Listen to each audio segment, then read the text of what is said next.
Today's Tuesday tax tip has to do with cancellation of indebtedness income. If you're a taxpayer that has a financial obligation on either a mortgage, a loan, or a credit card, if you are allowed to satisfy that obligation for less than its full face value, typically you would have to pick up what's called cancellation of indebtedness income. So in other words, you owe $20,000 on a credit card, you work out a deal with the credit card company where you're only going to pay them $12,000.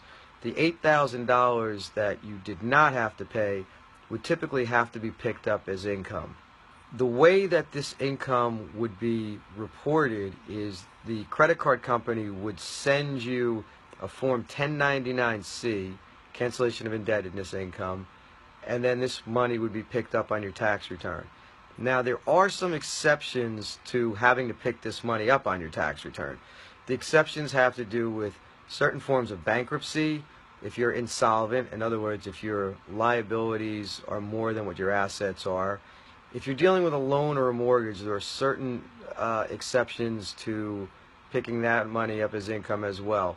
There's certain exceptions for farm indebtedness, real property indebtedness, and specifically also principal residence indebtedness.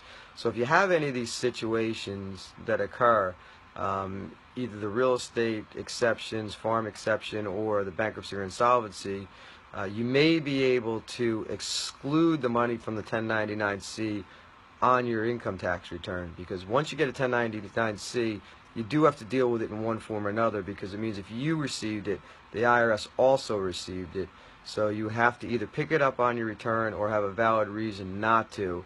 And chances are you're probably going to have to deal with a tax professional on that. But if you have that situation, I hope this tip helps you out. I'll see you again next Tuesday.